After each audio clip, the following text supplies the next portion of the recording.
최영일의 시사본부 한입뉴스. 네, 오늘의 핵심 뉴스 한입에 정리해보죠. 한입뉴스 시간을 시작합니다. 박정호 오마이뉴스 기자, 오창석 시사평론가 나와 계십니다. 어서 오세요. 안녕하세요. 안녕하십니까? 자, 어제 오후인가요? 저녁인가요? 이 뉴스에 다들 집중을 했는데, 자, 김웅 의원 말이죠. 네. 이 고발장 검찰이 억지로 받는 것처럼 해야 라는 내용이 담긴 전화를 자, 두 통을 조성은 씨에게 했다는 사실이 지금 이게 뭐예요? 그 통화 파일 복원을 통해서 네. 확인됐다. 자, 박 기자님이 좀 이거 정리해 주시죠. 네. 그러니까 지난해 4월 3일에 두 차례 김웅 의원이 조성은 씨한테 전화를 걸어서 7분 넘게 두 차례 통화를 했다는 거예요. 첫 통화는 김웅 의원이 범여권 정치인 3명, 그러니까 유시민 노무현재단 이사장과 최강욱, 황희석, 당시 열린민주당 비례대표 후보의 고발장과 고발장에 첨부할 증거 관련 자료 등을 조 씨에게 보내기 직전에 오전 10시쯤에 전화를 했다는 거고요. 네. 이 첫 번째 녹음 파일에 어떤 내용이 있었다고 하냐면 김 의원이 우리가 고발장을 써서 보내줄 거니까 남부지검에 접수시키는 게 좋겠다. 이런 내용의 발언이 들어있었다는 겁니다. 그리고 이제 고발장하고 이 자료를 다 보낸 다음에 오후 4시 45분쯤에는 두 번째 전화를 걸어서 김 의원이 또 이렇게 얘기해요. 대검에 접수하라. 이렇게 또 어떻게 보면 말을 바꾼 거죠. 첫 번째 통화에서는 남부지검에 접수하라 이렇게 했다가 두 번째 통화에서는 대검으로 접수처를 바꾼 겁니다. 그러게요. 그리고 또 어떤 내용이 지금 알려지고 있냐면 방문할 거면 거기가 대검 공공수사부 쪽이니까 거기에 전화해 놓겠다. 찾아가야 되는데 제가 대검을 찾아가면 윤석열이 시켜서 옮게 되니까 전 쏙 빠져야 된다. 이런 얘기도 있었다는 겁니다. 여기서 제가는 김웅 의원이에요. 그렇습니다. 네. 김웅 의원의 말을 보면 이렇게 돼 있고 또 김 의원은 이어서 당 지도부가 검찰에 가서 고발장을 내는 게 좋겠다. 뭐 이런 얘기도 했고요. 검찰이 받기 싫은데 억지로 받은 것처럼 해야 한다. 이런 뭐 알려진 내용만 봐서는 정말 깨알 같은 조언을 했다라고 볼 수가 있겠습니다. 네. 그러니까 고발장을 써서 보내준다는 그러니까 우리가 누굴 말하는지 왜 남부지검으로 얘기했다가 대검에 접수하라고 이렇게 좀 바꿨는지 이런 것도 좀 궁금한 부분인데요. 아무래도 이게 수사를 통해서 하나하나 좀 밝혀져야 될 그런 사안으로 보여집니다. 자, 그동안은 대장동 의혹이 뭐 광풍처럼 몰아쳐서 고발사주 의혹이 조금 가라앉았는데 지금 어제 이 보도로 고발사주 의혹에 대해서 재환기가 되고 있어요. 자, 이 김웅 의원과 조성은 씨의 녹취 파일이 복원된 이 내용. 이게 뭘 의미하는지, 왜 중요한지, 오평론가님 어떻게 해석해 주시겠어요? 기본적으로 이제 당시 총선 직전이었기 때문에 김웅 의원이 아니라 김웅 후보 정도로 국회의원 후보, 후보로 분류될 수가 있고. 처음에는 이게 터졌을 때 선거 기간 중에 바쁘기 때문에 본인도 선거하느라 바빠서 뭔가 경황이 없었을 것이다. 그 와중에 다른 걸 한다는 것 자체가 말이 되지 않는다는 해명이 있었고 심지어 윤석열 캠프의 김경진 대변인도 그런 식으로 해명을 했어요. 우리가 뭐 할 수도 있지도 않고 김웅 후보도 당시 그렇지 못했다라고 했지만 아주 냉정하게 따졌을 때 김웅 후보가 출마했었던 송파는 15대부터 지금 김웅 의원에 이르기까지 단 한 번도 빼앗기지 않은 보수의 아성을 지키고 있는 지역입니다. 그러니까 보수 국회의원들이 흔히 말하는 깃발만 꽂으면 당선이 되기 쉬운 지역이었어요. 그러니까 처음 간다고 해서 당선이 어렵다라고 보긴 좀 어려운 지역이라고 볼 수가 있고요. 그렇다면 이 부분에 대해서 김웅 후보가 선거운동을 하느라 다른 거 못했다는 건 좀 깨진다고 볼 수가 있습니다. 결과적으로 가장 중요한 것은 무엇이냐면은 검찰이라고 하는 대한민국의 공공기관, 공공권력이 특정 정당의 후보와 마음을 맞춰서 특정 후보 정당에 도움이 되는 일을 했다. 그리고 타 정당의 후보가 있으면은 다른 정당에게 정치적으로 검찰 권력을 개입했다라고 볼 수 있는 검찰 권력, 검찰 사유화 라고 볼 수가 있는 내용입니다. 그 논란이 이제 드러나고 있고.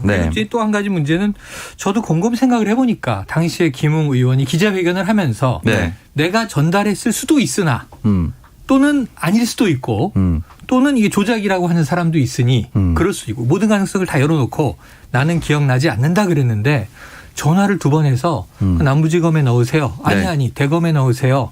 내가 가면 안 되고요. 지금 이제 뭐 검찰이 억지로 받는 것처럼 해야 됩니다. 이렇게 구체적인 지시를 했을 정도면 기억나지 않을까 하나가 있고 텔레그램을 전달된 내용은 모든 내용은 외부 제보는 다 난 보지도 않고 전달했고 다 삭제해서 내용도 몰라요. 그랬는데 내용을 모르면 이런 얘기를 할 수가 없잖아요. 그렇죠. 정확히 내용을 인지해야만. 기자회견은 거짓말이었던 겁니까? 만약에 이 녹취록이 현재까지로는 여러 가지 또 제시가 되고 있는 부분이 어제 저녁에 보도가 되고 타 매체와 MBC의 녹취록 내용이 좀 다르다. 그래서 MBC의 녹취록에 신빙성이 있느냐라고 이제 의문을 또 제기하는 사람들이 있지만 가장 중요한 본질은 어쨌든 이 전화를 했다는 것 아니겠습니까? 만약에 공수처에서 지금 조성은 씨가 정보 공개 청구를 했는데 본인 스스로가 확인하고 본인 스스로가 이런 내용이 있었다라고 알려버리면 이거는 김웅 의원이 그동안 계속해서 의도적으로 거짓말을 해왔다라고 볼 수밖에 없는 사안인 것이고 내가 빠져야 한다. 라고 하든지 아니면 그때 처음에 제기됐었던 텔레그램 방을 폭파합시다라든지 이런 취지의 발언은 분명히 잘못된 것이 있다라는 것을 인지했다는 것이죠. 그리고 뭔가 증거나 단서를 남기면 안 된다는 것도 인지했던 상황입니다. 그렇다면 처음부터 이것이 위법 사항이 있다라는 것을 알고 있었다라고 합리적으로 추론할 수가 있습니다. 그렇기 때문에 이 부분이 만약에 사실로 된다면은 사실은 이해하기는 어렵고 우리 주변에서 일어나지는 않는 일이지만 굉장히 큰 사건이 바로 이 고발 사주건이고요. 우리가 주변에 찾아볼 수 있는 상황이지만 특정인에게 몰리는 것이 대장동 사건입니다.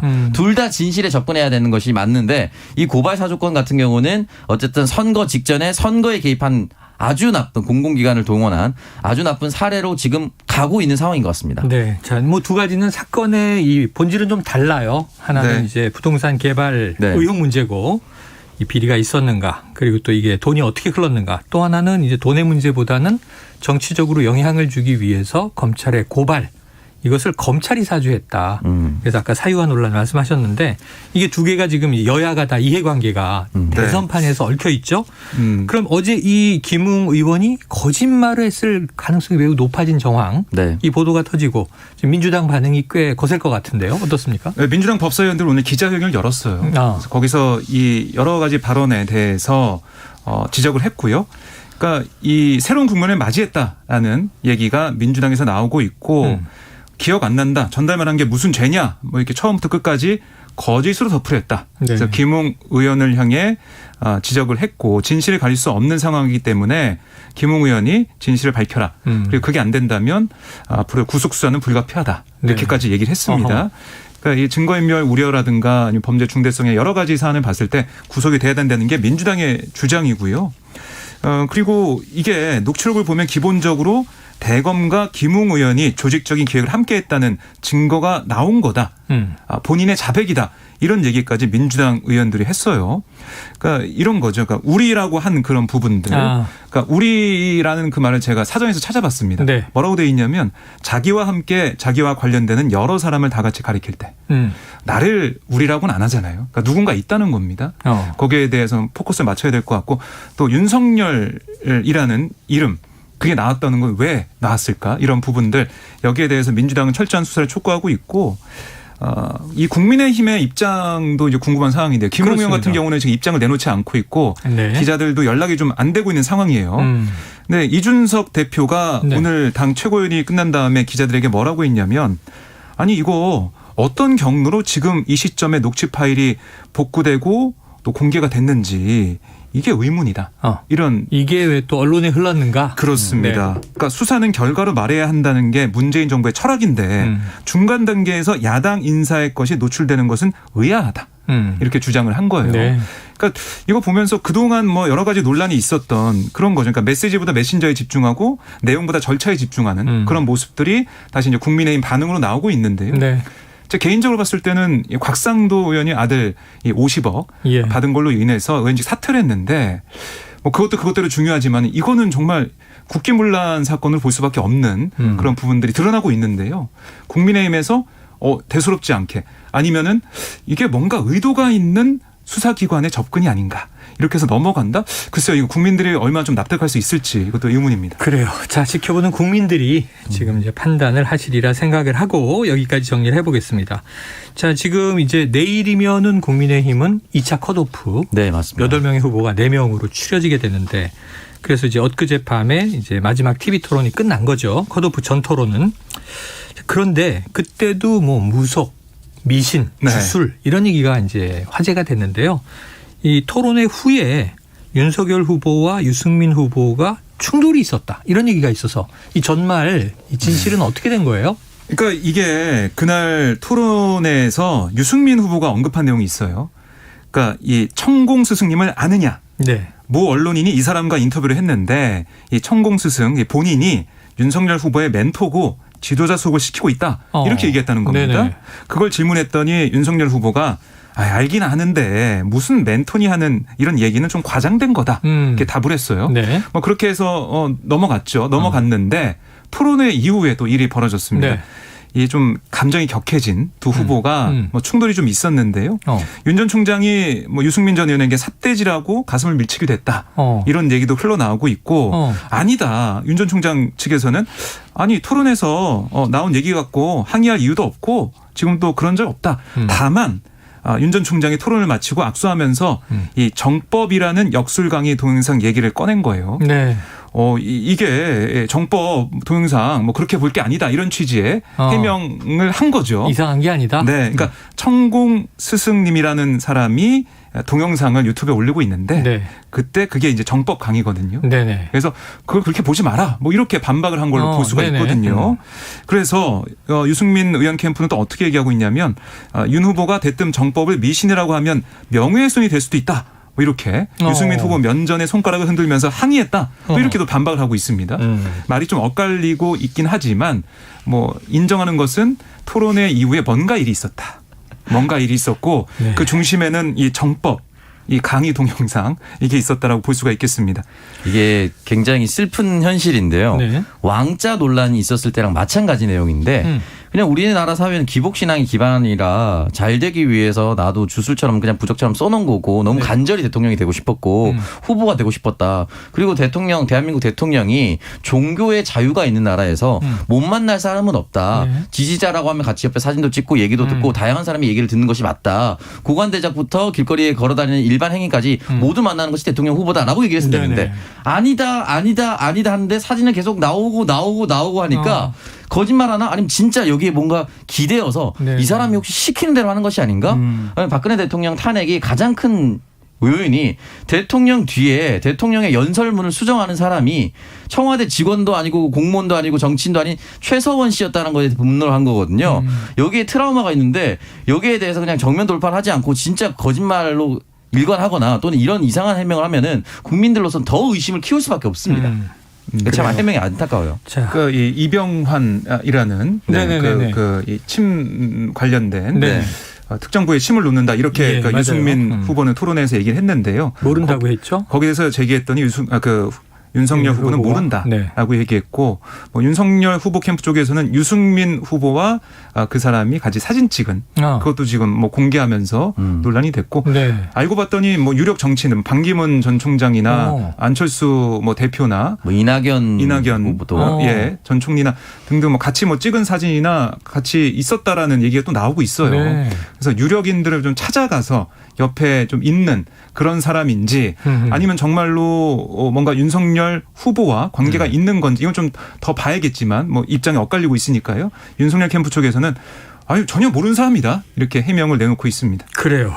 참 이게 제가 보기에는 1도 생산적이지 않은 이야기가 대선판을 휩쓸고 있다. 그게 더 슬픈 거예요. 그 시작이 손바닥에 왕자를 쓰면서 그런 것 같아요. 만약 그 왕자를 쓰지 않았다면 뭐 윤석열 총장은 이게 뭐 지지자들이 와서 써줬기 때문에 뭐 그런 여러 가지 얘기를 했지만은 왕자 때문에 뭐 역술 얘기, 뭐 무속 얘기 이런 게 계속 나오면서 그렇죠. 꼬리에 꼬리를 물고 있는 거거든요. 또 이제 홍준표 후보는 이게 오늘도 부적하고 나오셨느냐.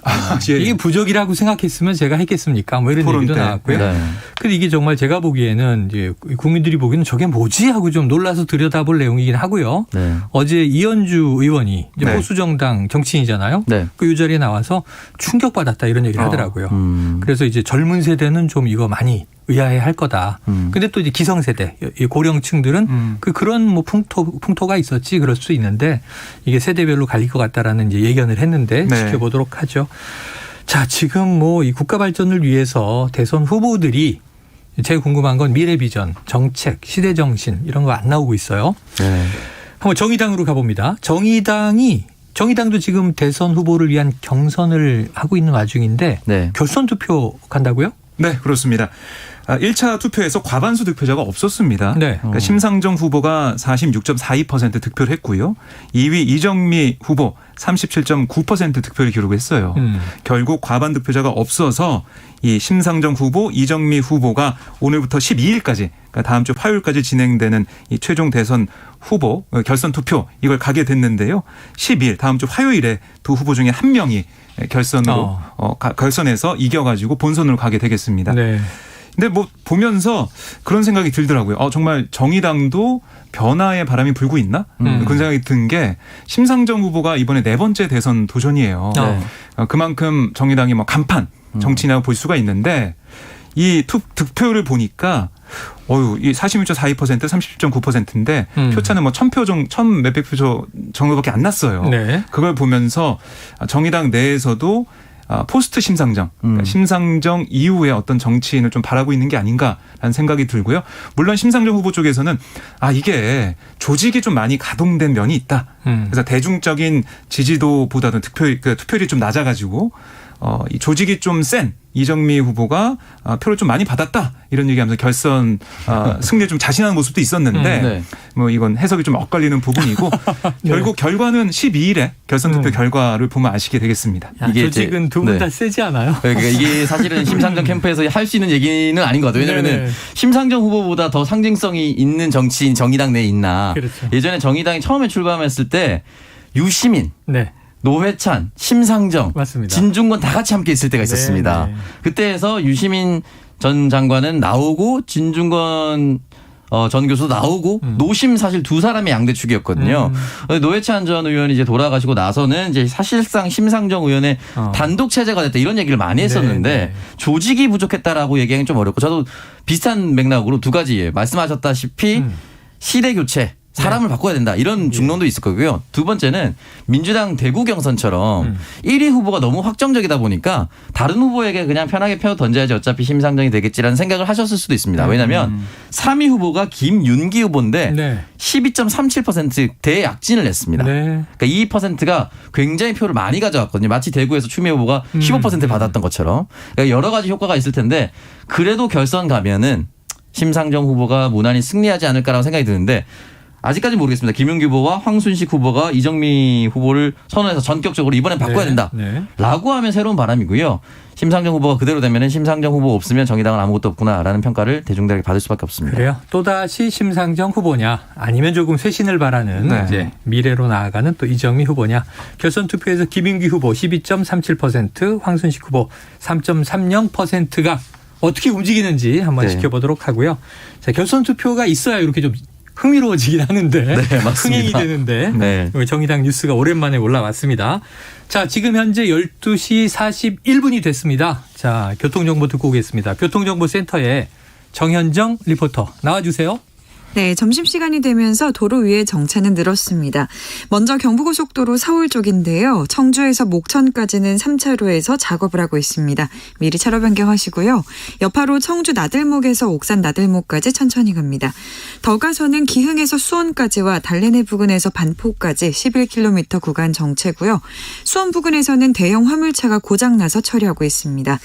양재 부근에서 반포까지 7km 구간 속도 줄여서 지나고요. 반대 부산 쪽으로 는 한남에서 서초까지와 신갈분기점에서 수원까지 밀리고 있습니다. 서해안고속도로 상황은 서천에서 홍성까지는 빗길이라서 각별히 주의해 주시고요.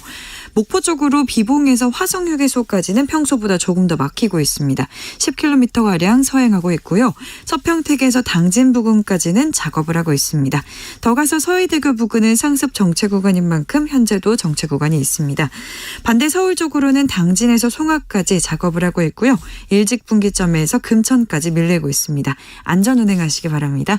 KBS 교통정보센터에서 정현정이었습니다.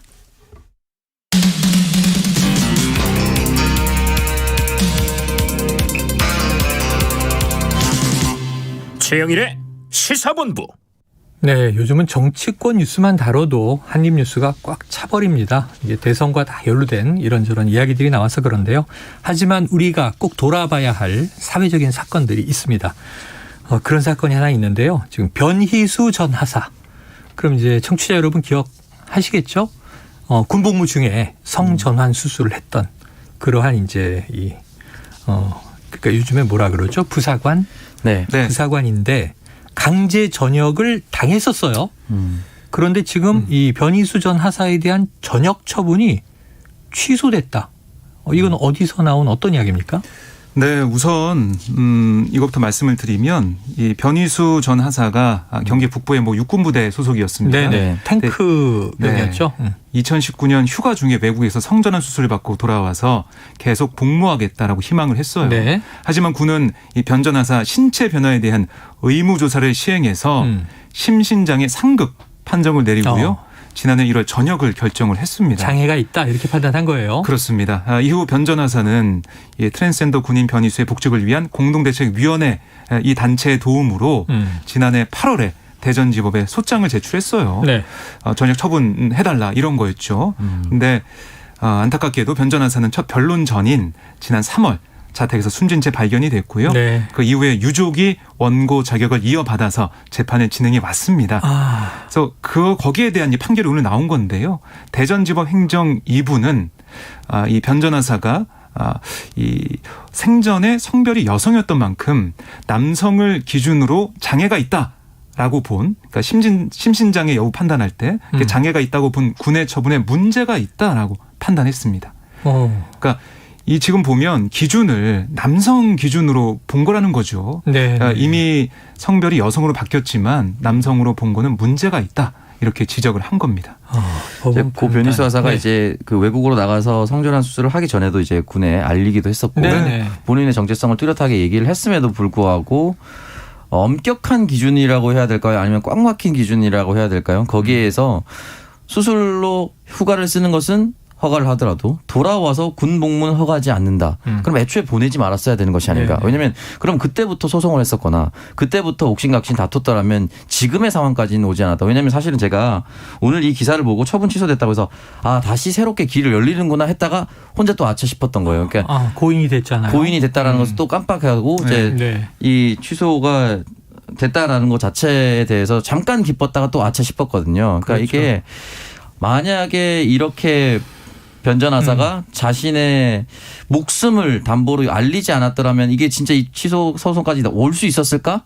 그런 생각이 들고 앞으로는 만약에 이게 한번 이렇게 판례가 나왔기 때문에 군 당국도 여러 가지로 고심을 해야 될 것이고 본인 스스로의 성적 정체성을 그렇게 허가를 해줬다면 또는 국가가 허락을 하고 있다라면은 이 부분에 대해서는 앞으로 이제 차별 없이 인정을 해줘야 된다라고 생각을 합니다. 자, 만약에 생존에 있었다면 이 법원의 판결처럼 지금 복직하라는 거잖아요. 강제 전역이 취소된 거니까 복직을 허한다. 이렇게 돼서 다시 군복무를 이어갈 수 있었을까 하는 그 장면을 또 보지 못하는 안타까움이 있는데 이 군도 그렇고 이 사회적인 규정이나 고정관념이 지금 이제 이 기존의 어떤 이 성인식을 벗어나지 못하고 있다 보니 이런 문제는 여러 사각지대들이 존재하는 것 같아요.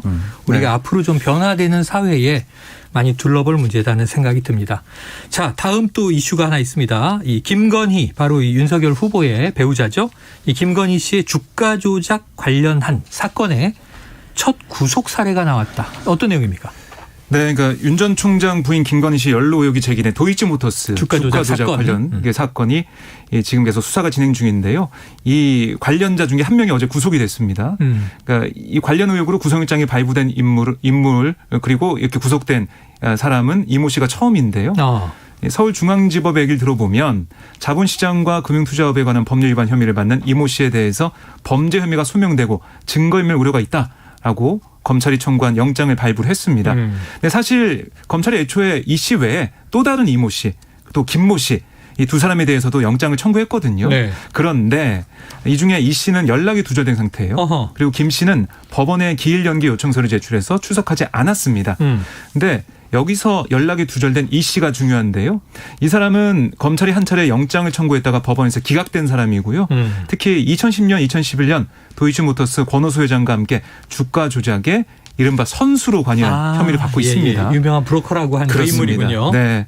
그래서 검찰은 법원이 발부한 구인장으로 이 씨 신병 확보에 나설 예정이고요.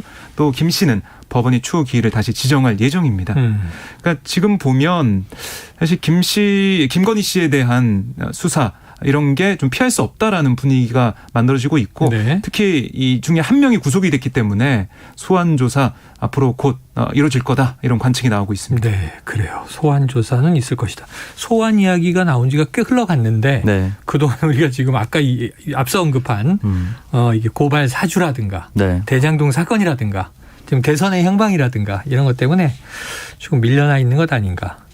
이 윤석열 후보는 네. 자, 우리 가족은 이 조국 전 장관 일가보다 훨씬 더 혹독한 수사를 견디고 있다. 이런 얘기를 또 한 바가 있어요. 네. 자, 한번 언제 소환되는지도 궁금합니다. 자, 그런데 이 와중에 네. 지금 이제 주가 조작 사건에 연루돼서 소환을 기다리고 있는데 이 윤석열 후보의 배우자 김건희 씨가 허위 경력으로 또 논란이 됐다. 네. 이건 어떤 보도입니까? 네, 소개해드리면은 일단은 서울대 강의를 위해서 이력서를 제출했는데요. 강사가 되기 위한 이력서. 네. 그 이력서에 기재된 내용이 사실인지 아닌지를 네. 확인을 해 본 겁니다.